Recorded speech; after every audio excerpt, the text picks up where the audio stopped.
Keilim, Aleph Tet. Wait, let's start with the Hey Aleph. I skipped one. Okay, here we go. 10 levels of tumah emanate from a person. Okay, wait, stop. That's the ones that we did a week ago. Let's do the ones from yesterday. That's Perek Hey Mishna Aleph. You've got two bookmarks in there. I know. I have Aleph Hey. Okay. It's a No, good I am. Aleph Tet would have been right. Okay, so Sorry, Aleph. Wait, yeah, Aleph Tet it should be. that's what I did. That's why I started. Okay. Okay. How could you saw I had two bookmarks in here already? Okay. Well, All right. because there was the one from a week ago and one from yesterday. Okay, let me see. Here we go. Okay. Between the ulam and the altar is holier than it, in that kohanim with blemishes or untrimmed hair may not enter there.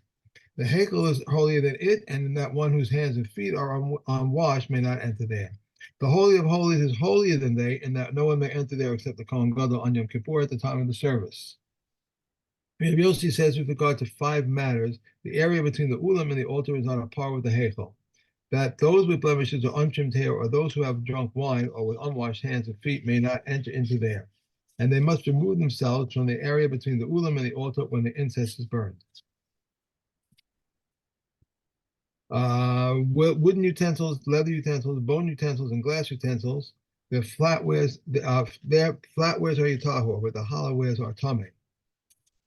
If they break, they become tahor. If one remade the broken utensils into new utensils, they are acceptable to tumah from then on. Earthenware utensils and netzer utensils are identical in their laws of tumah. They contract tumah and transmit tumah via airspace. They contract tumah via the airspace receptacle in that exterior, and they do not contract tumah via their exterior. Their breakage is their tahara. The smallest of the earthenware utensils in their bottoms are walls, which can rest without support. The measure for susceptibility is tumah is from enough oil to anoint an infant and up to a log. Utensils containing from a log up to a saw are measured with a quarter log.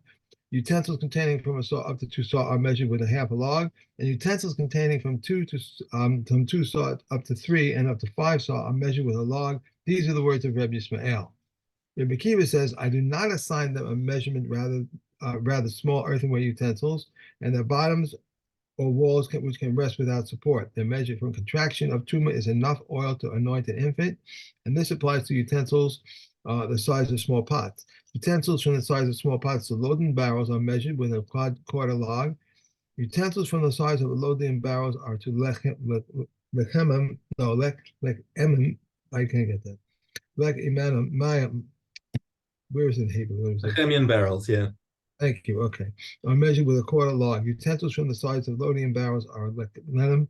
Barrels are measured with a half log. Utensils from the size of lechem barrels up to a large cast are measured with a log. There's Yochanan ben Zakkai says large casts from their measure is 2 lugim. Galilean class are small barrels. The measure is from the bottom to the smallest amount, and they have no walls. Okay, that's it. All right, now let's go to Perek Hey Mishna Aleph. Okay, there we go. Okay, let me just put this over here. Okay, let me see. Okay. Just did this. Here we go. Right, just took the out. Okay.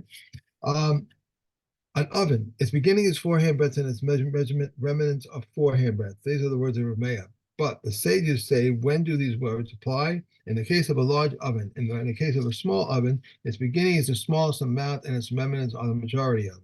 The above applies from the time its manufacture is complete. What is considered completion of its manufacture? From when one heats enough to bake a sponge cake in it. But Yehuda says when one heats a new oven enough to bake sponge cakes in an old oven.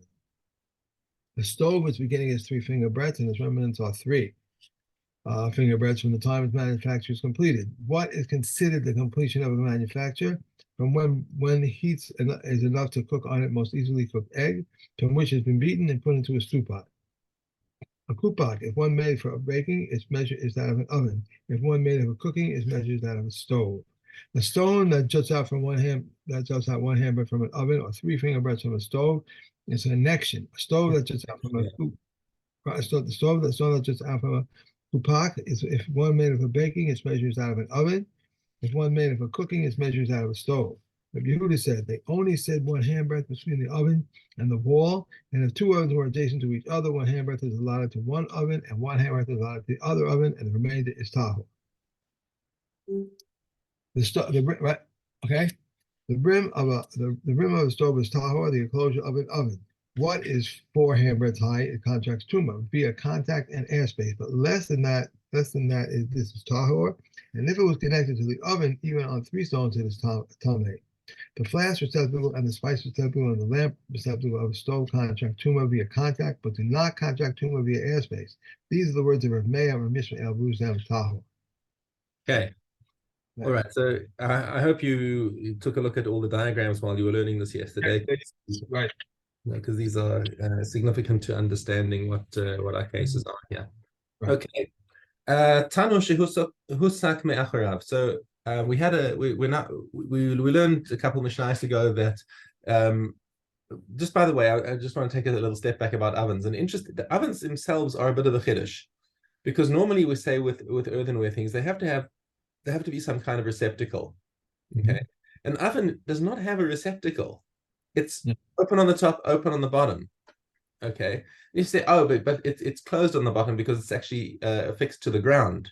So, oh, it's affixed to the ground. Mechuber lekarka is impervious to tuma. Right? So, like a house cannot become tameh. It can transmit tuma by an ohel if there's a mace inside, but the minute the mace goes out, the house is tahor again because it's fixed to the ground. Okay. So the fact that an oven can become tameh is actually like a gezeres hakasov. It's like a chiddush in halacha that something that is basically hollow and is not a container can actually become tameh. But that's an interesting thing over here. Anyway, we said about the tanor that it only becomes susceptible to tumah once it's been fired the first time.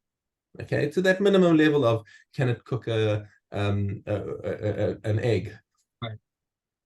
Okay, so now here's a situation where the oven was somebody made the clay into the shape of an oven, and then something happened and it got fired from the outside, right? Okay, or shehusak shelo or somebody came and burned it without his intention, or shehusak b'veis ha'uman, or it was heated in the artisan's workshop before he had a chance to place it. Nonetheless, that's tameh, because firing an oven. The question that we're asking over here is: does a person have to have das in order to fire the oven? And you'll probably be able to say the same thing. What happens if a katan or a shote or a cheresh comes and fires the oven? It doesn't matter, because all this is a mechanical act that creates a baked oven. Okay, and now that oven is ready to use. It's just a fact, and it doesn't require a person's das in order to turn it into a usable oven. It just requires the physics to work. Okay, so in all these cases, this oven is already susceptible to tumah. So that has something to do with the fact that we need a Jew to turn on an oven for us to cook, right? That's got nothing to do. That's talking about bishul akum. Right. Okay. Completely different subject over here. Here we're talking about these clay ovens that they used to use, and are they susceptible to tumah or not? Okay. And there's a maaseh shenafla dleka b'tanarei kfar signa. So there was a guy who was an oven manufacturer, and he had all these clay forms sitting out in his courtyard, ready to be sold to people who wanted to take them home. A fire broke out, and all the ovens that were in his courtyard got baked. And Rabban Gamliel said, sure, these are perfectly good ovens. They're susceptible to tumah. Okay, Mishnah Hay. Musaf tanor. Okay, so the supplement of the oven. Okay, now unfortunately we don't have any diagrams on this one in my edition, at least. But the Musaf tanor is the commentary explains it's a round earthenware rim that was attached to the top of the oven and helped to conserve its heat. So while it's similar in design to the rim of the stove mentioned in Mishnah 3, it's thicker and taller than that rim. Okay. Others suggest that the supplement of the oven was a thick disc of clay with a hole in its center, which was attached just inside the top of the oven. Okay, it didn't add any height to the oven, but aided heat conservation by reducing the size of the upper opening. Okay, either way, let's talk about this back inside the Mishnah. if it shall bale batim tahor, if it's a householder's oven, that's tahor shall nachtomin tame. But if it's a professional baker's oven, that is tame mipnei shehu samech alav et hashapud, because he can use it for supporting the spit on it. Right? They would use it. So bakers, the commentary says the bakers would commonly use their ovens for roasting meat in addition to baking bread. So they would support the spit on this supplementary room, and therefore once it's now a usable piece of the oven, that now is tame. Okay, That being the case, I'm sorry. That being the case, if they use the meat to cook the meat, and the same when they do the challah, they couldn't make a challah that would then be used with milk. They would have to wait. well, it only becomes a shaila if the meat and the bread are in the oven at the same time. Okay. If they use the oven, if they use the oven with meat and then they took the meat out and then they bake they bake the bread in the oven afterwards, that's a perfectly parva piece of bread. We don't think about. I always think about being, the aroma. There's another word to use. There's the steam and there's the smell, the taste, whatever. It's a lot of people say that this I baked this cake. I baked it in a meaty oven. Right. That's not relevant. Was there meat in the oven at the time that you were baking the cake? Then it's relevant. Right. Only if the meat had gravy, because then Right. the gravy might evaporate and get onto the roof and drip into the cake, and then you got to have a chashash that perhaps you've got some meaty taste inside the cake or bread or whatever. But Isn't that all meat though? I mean, the steam goes up from the meat and everything that goes around. it goes into the walls of the oven, sure. But when you're baking bread or baking a cake, everything is dry. Right? There's no transfer of taste. In order to have transfer of taste, you have to have liquid. Right. It has to be wet a little. Okay. Yeah. Right. So if there's no liquid, I mean, just to emphasize the point over here, back in the olden days when Jews were living among non-Jews and they didn't have access to ovens and whatever, and they wanted to bake bread, they would go to the non-Jewish baker and say, "Listen, can we rent out your oven for a couple of hours, please?" And they'd pay, and they would use the non-Jew's oven. Now, who knows what chazarai that non-Jew was putting in his oven before? I mean, we're not just talking about using milk or meat. We're talking about using chazar and whatever else inside his oven. But as long as the oven is empty and there's no other actual isser in the oven at the time that you're baking the bread, you can do that lechatchila. So you don't have to say. Right. This cake is parv, but it was baked in this meat oven. But don't have the cake with milk. That's it. Honestly, that's amaratzas. It's amaratzas to say that this cake is parava cooked in a meaty oven. You just say it's parava, finished. There's no chashash one it was in a meaty oven. You can't have it with milk. Of course you can have it with milk. There's no if it was cooked in a treif oven, you could still eat it. Like, I always my daughter always sends cakes and cookies. I say, is this parv or is it milk cake or was it? It's like he says, I keep telling you not to worry. Yeah. Yeah, don't worry about it. It's parva. Okay, good. So carrying on in our Mishnah, Rabbi Yochanan al-Zandler, Omer mipnei shehu ofe bo keshehu nidchak. He says the reason why the baker's oven, why the supplement is tame, is because he uses it for baking when he needs extra space. Okay. Okay. Kiyotze bo musaf hayora shel kezeisim tame v'shel tzabayim tahor. So we have this case that's popped up in one or two Mishnayos around, where you've got the olive cookers. They also add a rim onto their pot, and that rim is considered tame because it increases the volume of the pot and enables them to cook more olives. But the dyers just put that rim over there for splashing, because if the nature of their dye is that if it actually cooked up to that rim, if they actually used the extra volume, it would react with the rim and spoil the dye. So that's this was an edus that was given by somebody who see there it's in Edios, where they said that no, it's just a safeguard to prevent spilling, but it doesn't increase the usable volume of the pot. Okay. Okay. Tano shenasan bo afar ad chetzio. Okay, so here we have the oven, and it got filled with sand halfway up. Okay, which means that the bottom half of the oven is no longer usable. Okay, because it just got sand at the bottom. Okay. Me'afar lematan mitame b'maga. So it's an interesting thing. Down if a dead sheretz touched the oven in the bottom half on let's say the opening, because from the outside it would be impervious, but from the inside, if it managed to touch from the opening, then you say it's metame with touch. Okay, but me'afer lamalan, but from the in the upper part where it's normal cavity, then as you would expect, it's metame be'avir. Then even the airspace is metame. So it's an interesting situation over here that actually minatora, that bottom part should not be tame at all. So let's just look at the commentary over here on the bottom of page 261. It says the Mishnah is saying that had the sheretz simply entered the airspace of the top half of the oven, the bottom half would not be tame at all, as is usually the case when the Mishnah rules an earthenware utensil tame via contact but not airspace. The tumah is rabbinic in nature. Okay. So that's got to be a signal to you. Whenever you see an earthenware utensil that only becomes tame from touching but not from airspace, then you got to say, oh, this is derabanan, because deraisa, there's no difference between the two. Either it's both or it's neither.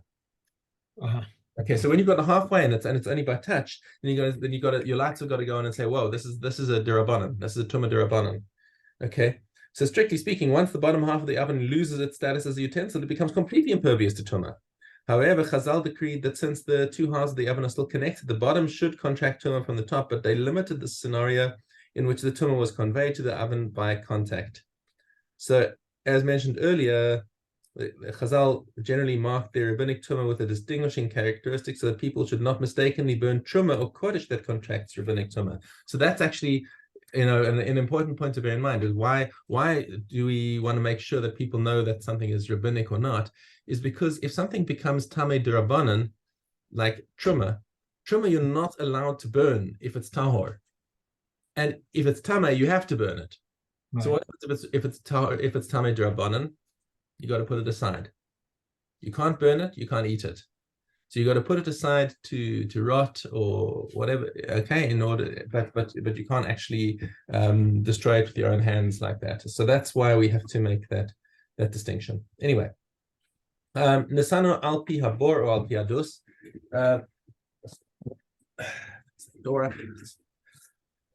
Okay, so V'nasan sham even. Okay, so the diagram that shows how this looks is on the next page, 264. Right. Where you've got a stone there that's wedging into place that holds it and makes sure it doesn't fall in. Okay, so our question over here is now, you see the fire is now below ground. Okay. And V'nasan sham even. Rabbi Yehuda Omer im masik milamatan v'hu nisok milamalan. So if you would light the fire below and the oven is heated above, then okay, this oven is tamei. V'chachamim omrim hol v'husak mikol makom tamei. Chachamim say it's there's no distinction over here since it becomes heated anyway. It is tamei. Okay, what's the difference between Rabbi Yehuda and the Chachamim over here?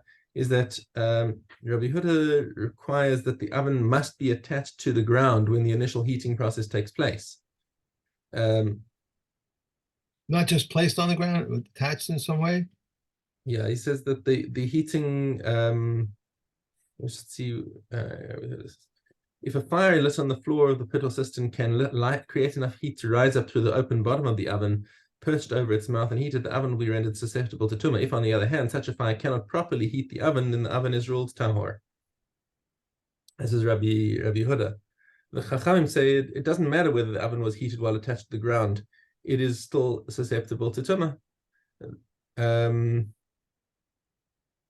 Okay, we don't need to dive too deep into this machlokes Chachamim and Rabbi Yehuda because in any case we're running out of time, and let's go on to Chazaras. Okay, Tamid. Oh, we haven't got Tamid yet. Let's do Tamid. Aleph Beis. Anyone who wishes to separate from ash from the altar arises early and immerses before the appointed Kohen arrives. Now, at what time did the appointed Kohen arrive? Not all the arrival times are the same. At times he would arrive with the juices cry close to it, either before or after it. The appointed one would arrive and knock upon the temple gates, and they would open for him. He said to them, "Whoever has immersed should come and participate in the lottery." And they held a lottery. Whoever won, won. He took the key and opened the minor door and entered from the hall of the fire into the courtyard. The Kohen entered behind them with 2 torches of fire in their hands, and they would split into 2 groups. They walked in the colonnade toward the east, and these walked in the colonnade on the west. They would check as they walked until they reached the place of preparation of the Kavitim. The 2 groups met one another. They would say, "Oh, well, it is well, all is well." They appointed makers of Kavitim to make the Kavitim. The one chosen to remove the ash from the altar will go to remove the ash, and they would say to him, "Be careful not to touch the utensil until you sanctify your hands and feet from the labor." And behold, the shovel is placed in the corner between the ramp and the altar west of the ramp. No person entered with him, and there was no lamp in his hand. Rather, he walked by the light of the fire. The Kohanim neither saw him nor heard the sound of his footsteps until they heard the sound of the wood that being cut and fashioned into a wheel of the labor, and they would say, "The time has come." He sanctified his hands and feet from the labor. He took the silver shovel and ascended to the top of the altar, and he cleared the altar to this side to that side, and then scooped from the innermost, consumed all coals, and he descended. When he reached the floor, he would turn his face to the north. He walked to the east to the ramp about 10 amot. He applied the coals upon the floor at a distance of 3 handbreadths from the ramp, and the place where they would deposit the crop of the bird, Ola, and the ashes of the inner altar and that of the menorah. Okay. And we have food. In Zion bait. One may send a Gentile a thigh with the suit of the thigh inside it because its place is discernible. One who removes the sinew of the thigh must remove it entirely, and Rabbi Yehuda says enough to fulfill with the mitzvah of removal. If one eats an olive volume of the sinew of the thigh, he incurs 40 lashes. If he ate it and it did not contain an olive volume, he is also liable. But if he ate an olive volume of this one and an olive volume of that one, he incurs 80 lashes. Yehuda says he incurs only 40. A thigh in which the sinew of the thigh was cooked, if it contains the amount that it can conceive of flavor, it is prohibited. How do we evaluate it? Like meat and turnips. If the sinew of We're done. the 3. They were short ones, yeah. Okay, Astra. One who sells an olive press has sold the grinding block, the millstone, and the post, but he has not sold the board, the screw, or the bullion. When he said to him, it and all that is in it, and they are all sold. Elias says, one who sells an olive press has sold the beam. One who sells a bathhouse has not sold the board, the benches, or the curtains. So when he said to him, it and all that is in it, they are sold. And in any case, he did not sell the water reservoirs nor the stones of wood. One who sells the town that has sold the houses, the pits, the ditches, the vaults, the bathhouses, dovecotes, the olive presses, and irrigated fields, but not the movables. When he said to him, it and all that is in it, even if there were cattle and slaves in it, they are all sold. Rabbi Shimon ben Gamliel says, one who sells a town has sold it the entirety. Okay. One who sells. We're done. Glad you're keeping track over here, so I'm just Okay. moving along. Okay. Yoma, here we go. Aleph. 7 days before Yom Kippur, they sequestered the Kohen Gadol from his house to the official's chamber, and they prepare another Kohen to serve as a substitute, lest he become disqualified. Rabbi Yehuda says they also prepare another wife for him, lest his wife die. For it is said, and he shall make atonement for himself and for his house, that is his wife. They said to him, if so, there is no end to the matter. On all of the 7 days, he throws the blood, burns the incense, prepares the lambs, and offers the head and the hind leg, and all the other days of the year if he wishes to offer any sacrifice, he may offer it. For the Kohen Gadol has the first night right to offer and the first right to take a portion. They provide him sages from among the sages of the court who read to him about the service of the day. They say to him, my Lord Kohen Gadol, read with your own mouth, perhaps you have forgotten or perhaps you have not learned. On the morning of the eve of Yom Kippur, they stand him at the eastern gate and lead before him oxen, rams, and sheep, and that he should recognize them and be conversant in the service. Okay. So Table Yom. Base cut. Concerning a bubble in the wall of the barrel that was punctured both on the inside and on the outside, whether at the top or the bottom, if the holes are opposite each other, they become tamei if touched by an avatuma, and it is tamei if it is under the same roof as a corpse. If the inside hole is at the bottom and the outside hole is at the top, it becomes tamei. If touched by an avatuma, it is tamei. If it is under the same roof as a corpse, if the inside hole is at the top and the outside hole is at the bottom, it remains tahor. If it's touched by an avatuma, but it's tamei if it is under the same roof as a corpse. All yados of foods are considered in the case of a tumor, are considered connected in the case of a teva yom. Regarding a piece of food that's separated into two parts but is still partially attached, the mayor says if he grabs and lifts the largest part and the smaller part comes with it, then it is one with it. The Yehuda says if he grabs and lifts the smaller part and the larger one comes up with it, then it is one with it. Then the comment says he grabs it by the tahor part, but the Kasei say he grabs it by the tummy part. And regarding all other foods, that which is ordinary grasped by the leaf is grasped by the leaf, and that which is ordinary grasped by the stalk is grasped by the stalk. Regarding a vegetable of truma with a beaten egg placed on top of it, and a teva yom touched the egg, he has rendered pasol only the stalk opposite him. When Yossi says he renders pasol the entire upper layer, however, the egg was like a helmet, there is no connection. Okay. That's it. Done. I got you ready. Okay, good. Done, and I'm gonna run. Have a great day. Thank you. Have a wonderful week. Bye. Bye.